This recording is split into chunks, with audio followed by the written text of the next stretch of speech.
В эфире новости, с вами Марфирина Алексеева. Добрый вечер. Выпуск начнем с брифинга по дополнительному обеспечению оснащением и снаряжением участников СВО из Якутии. Предлагаю послушать. Оперативный штаб республики продолжает работу по дополнительному обеспечению снаряжением и оснащением участников специальной военной операции от Республики Саха-Якутия. Опорными пунктами продолжается и осуществляется передача необходимого дополнительного оснащения наших военнослужащих, так и в настоящее время в рамках программы ТОР патриотически организована тесная работа с уполномоченным федеральным органом и исполнительной власти в лице Минвостокразвития. Подготовлена заявка на финансирование наших якутских изделий, таких как производителей снегоболотоходов Як-40, Як-14, «Зеленая энергия» и современные беспилотные летательные аппараты, типа как нашего производителя «Саха-дрон». Продолжается системный сбор и доставка гуманитарных посылок, транспорта, техники для передачи военнослужащим от Республики Саха-Якутия. В целом, с начала 2025 года транспортными компаниями по перевозке гуманитарных грузов по маршруту из Якутска в Ростовскую область было выполнено более 30 рейсов, перевезено более 110 единиц транспортных средств. Мероприятия по дополнительному обеспечению участников специальной военной операции снаряжением и оснащением продолжаются. Далее перейдем к новостям. Озвучу основные темы этого выпуска. Ленские столбы – объект всемирного наследия ЮНЕСКО. Сегодня отмечает юбилей о развитии за 30 лет. В селе Тумул Усть-Алданского района открыли новый спортивный объект. О занятиях. В Амге презентовали книгу, посвященную 115-летию ветерану Великой Отечественной войны Денису Алексееву. О издании.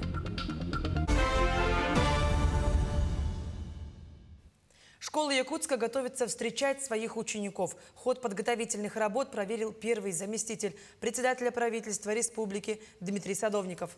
В частности, одним из объектов стала коррекционная школа-интернат. Ремонт в ней не проводился с 2015 года. Сейчас работы подходят к концу. Еще одна точка объезда – это Саха-политехнический лицей. Здесь серьезных замечаний нет. Объект готов к приему учащихся. Полностью готова и школа номер 40 имени первого президента Михаила Николаева, самая большая в республике. Уже 1 сентября здесь сядет за парты почти 1000 учеников. Саха-политехнический лицей, школа номер 40, это, можно сказать, объекты с новым зданием, и они в высокой степени готовности, и есть те моменты, которых в свое время не ушли, но мы с окружной администрацией здесь общей политики и общий язык нашли, и объекты нового образовательного учреждения готовы, и, как говорится, полную дверь будет раскрыта. В Нюрбинском межулусном доме-интернате пожилых инвалидов с апреля начат капитальный ремонт по федеральной программе «Социальная поддержка граждан». Работа идет полным ходом. На сегодняшний день отставаний от графика не наблюдается. Работа выполнена на 60%. В настоящее время на объекте работает бригада в составе 25 рабочих. Завершены работы по замене стяжек пола, кладки кафелей на стены и потолки. Ведутся работы по покраске стен и потолков, монтаж системы сетей связи, пожарной сигнализации и утеплению дома. На данный момент у нас сейчас 17 отделочников. Это в основном у нас приезжие ребята, а также задействованы и местные. Это в основном по инженерной системе. 30 лет в единстве с природой. Национальный парк Ленские столбы – объект всемирного наследия ЮНЕСКО и визитная карточка Якутии сегодня отмечает юбилей. За 3 десятилетия он вырос из регионального природоохранного учреждения в одно из ведущих федеральных учреждений Минприроды России. Продолжит Виолетта Засимова. История охраны уникального природного комплекса «Ленские столбы» началась 10 февраля 1995 года, когда постановлением правительства республики была учреждена одноименная особо охраняемая природная территория. Официальное открытие парка состоялось 27 августа того же года. Мероприятие проходило открытие парка в устье реки Ботомы. Присутствовал наш первый президент Михаил Ефимович Николаев. И был очень большой осохой на Ботоме. И вот таким образом мы открыли парк. В 2012 году Ленские столбы получили международное признание, войдя в список всемирного наследия ЮНЕСКо. Новый этап развития парка начался в 2018 году с его преобразования в федеральное государственное бюджетное учреждение. В 2020 и 2024 годах к парку присоединились еще две особо охраняемые природные территории – государственный природный заповедник Медвежьи острова в Нижнеколымском районе и национальный парк Кыталык в Аллайховском районе. В ведении нашего учреждения в настоящий момент находится порядка около 4 миллионов тысяч гектар. Это территория всех трех особо охраняемых природных территорий: национальный парк Ленские столбы, национальный парк Кыталык и государственный природный заповедник Медвежьи острова. В преддверии юбилея глава Якутии Айсан Николаев провел совещание по дальнейшему развитию парка «Ленские столбы». Среди приоритетов – создание новых маршрутов, укрепление инфраструктуры, поддержка научных проектов, улучшение дорог и связи. Эти меры позволят большему числу людей прикоснуться к неповторимой природе Якутии, а также создадут новые рабочие места и поддержат жителей улусов. Наука – одно из ключевых направлений работы парка. Ежегодно проводятся десятки экспедиций. Изучаются древние деревья Ботомы, популяция краснокнижного сапсана, микроорганизмы в водоемах, отслеживаются бурые медведи с помощью беспилотников. Особое место занимают палеонтологические исследования кембрийских отложений. Территория парка «Ленские столбы» признана уникальным объектом, где около 540 миллионов лет назад, в период Кембрийского взрыва, возникло большинство скелетных форм жизни на Земле. В связи с этим с 2021 года активно обсуждается создание в Якутске музея Кембрия. Идейный вдохновитель, академик РАН, давний друг парка Алексей Розанов. Я побывал везде, где есть серьезные выходы Кембрия.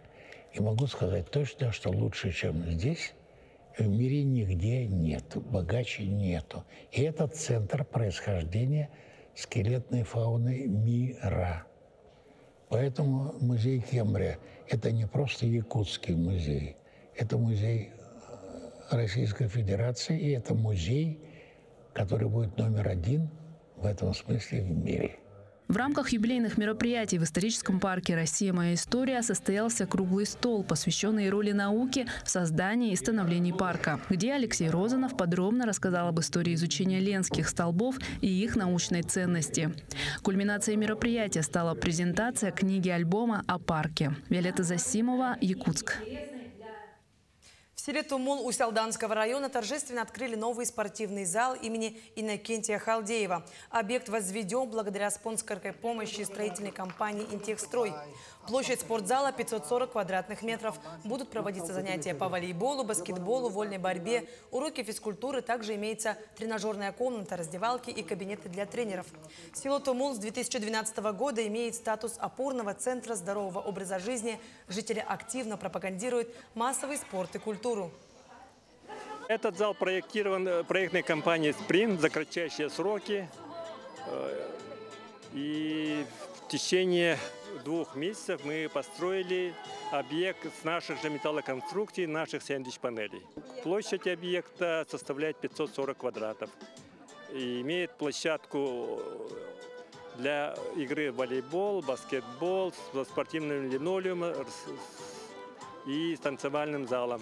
Мое желание, чтобы зал хорошо эксплуатировался, чтобы хорошо содержали, чтобы долгое время было в пользу для жителей этого поселка. Специалисты Роспотребнадзора Якутии провели оценку готовности школ к новому учебному году.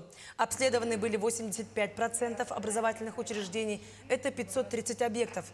При этом в 37 установлены нарушения санитарных правил и норм. В их адрес были направлены предложения по улучшению работы согласно предписанным стандартам.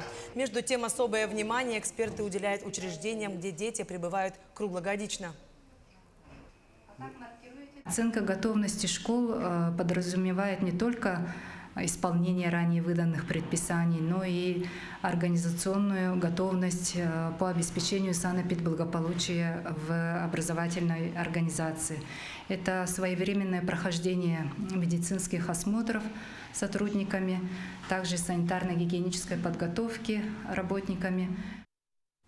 В СВФУ началось заселение студентов в общежитие. Процесс сопровождается проверкой документов, распределением по комнатам. Подробнее об этом расскажет Анастасия Няникова. До начала нового учебного года осталось всего пару дней. Студенты со всех уголков республики спешат в столицу, чтобы продолжить или начать свой путь к профессии. Им необходимо время, чтобы обосноваться и подготовиться к учебе, поэтому заселение началось уже сегодня. На сегодняшний день в Северо-Восточном федеральном университете в общежитиях студенческого городка квота мест составляет 5937. Так, из них для первокурсников 1500 мест. На сегодняшний день, кроме местных студентов, еще студентов из субъектов Российской Федерации, еще проживают студенты из 47 стран. Их составляет около 500. Студенты вместе с родителями привозят вещи, проходят регистрацию и получают ключи от комнат. Для многих первокурсников это первый самостоятельный опыт проживания вдали от дома, а для старшекурсников – возвращение в знакомую атмосферу студенческой семьи. Проживая в этом общежитии уже 3-й год, процесс заселения был достаточно легок для меня, потому что нам старшекурсники помогали, показывали. Заранее я уже ознакомилась с правилами общежития. Также в общежитиях проживают иностранные студенты, которые учатся у нас уже не 1-й год. Для них это возможность не только получать образование, но и знакомиться с нашей культурой, традициями и образом жизни, обогащая при этом студенческое сообщество своим опытом. Холодильники, смородинники, все есть. И комната также. Ничего не нужно купить. Все есть. Типа деск, стул, все. Общежития университета оборудованы всем необходимым, комфортны для жизни и во время учебы становятся настоящим вторым домом. Анастасия Няникова, Нюргун Старостин, Якутск. В Амгинской центральной библиотеке презентовали книгу, посвященную 115-летию почетного жителя Бетюнского наслега, ветерану Великой Отечественной войны Денису Алексееву I.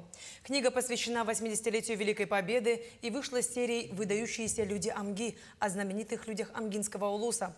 В книге рассказывается о жизни и работе Дениса Алексеева I, который на протяжении 16 лет работал председателем колхоза КСЛКК и коммунизм. Книга издана тиражом в 100 экземпляров. На презентации книги присутствовали дети и внуки Дениса Егоровича.